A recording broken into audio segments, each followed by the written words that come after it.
Stop sleeping on yourself.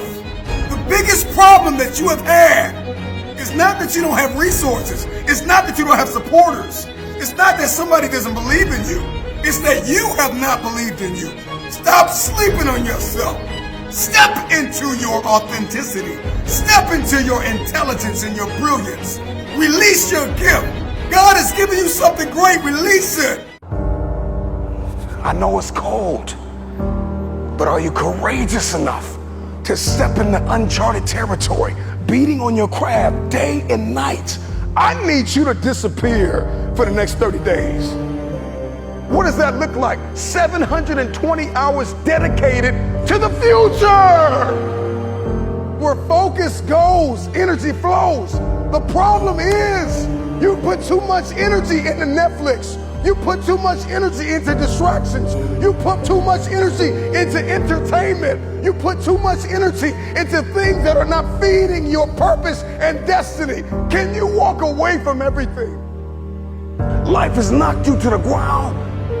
You have survived the greatest traumas of your life. How tired are you of where you are right now? How bad do you want to get to that next level?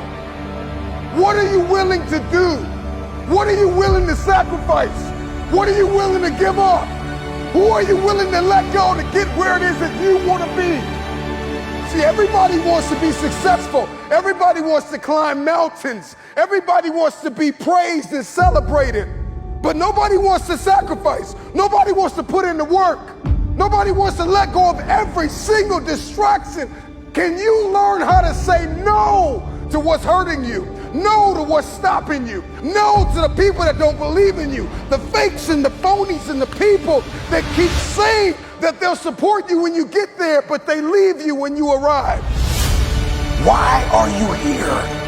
And what are you going to do about it? Because the truth of the matter is, we have a purpose, we have a destiny, we have fulfillment, we've got connections to make, we've got people to meet, we've got rooms to walk in, we've got tables to sit at, and I'm just wondering if you are willing, if you are courageous enough, if you have the faith, if you're bold enough to sit down for 30 days and write down what it is that's killing you. Can you walk away from everything for 30 days? Just 1 month. 720 hours. Imagine who you could be in 30 days. You got one life to live. Rain, sleet, or snow. The time is now. If you're gonna do it, if you're gonna accomplish it, if you're gonna achieve it, even if you're confused and it's cold and it looks crazy, and you're gonna need to know the difference between contribution and commitment. Because they're two very different things. See, everybody wants to contribute to destiny, but nobody wants to be committed to destiny. So there's this boy, he's sitting at the table with his father, and they're eating breakfast, and his boy asks, he says, Dad, what's the difference between sacrifice and contribution? What's the difference between somebody who's all in, fully committed, and somebody who's just contributing? And he says, son, you see that plate of food you're eating? He says, yeah, Dad. He says, you see those eggs? He said, that chicken just contributed to breakfast. He said, you see that bacon? He said, yeah, Dad, I see the bacon. He says, that pig gave his life so you could eat. And that's the problem with many of you, is that you want to contribute to the idea that you can be something. You want to contribute to the idea that something's going to come of the sacrifice that you have made, but you have not sacrificed. You have not suffered.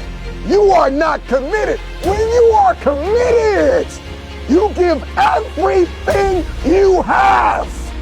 Every single week, every single day, every single hour, every single minute, 720 hours a month, you are beating on your craft. Even when you're at work, you're dreaming, you're thinking, you're vision casting, you're writing it down, making it plain, communicating to your destiny connections so that it can become a reality. If you can see it in your head, you can hold it in your hands. But the question I want to ask you is, are you committed? So the question you have to ask yourself is, are you committed? Or are you just contributing? See, somebody who contributes, they wake up, they do what they got to do, they're addicted to distractions, they keep people in their life that are not feeding their purpose. They find themselves doing things that are pulling them from purpose, and not bringing them to purpose. This is somebody who's just not calculated. They're not thought out. They're not going throughout. They're not writing it down and executing. This is somebody who's just thinking about being great. This is somebody who's playing tug of war with the idea of being great, but you are not married. See, when you get married to purpose, married to destiny, married to who you've been destined to be, everything changes. The question is, are you committed or are you just contributing?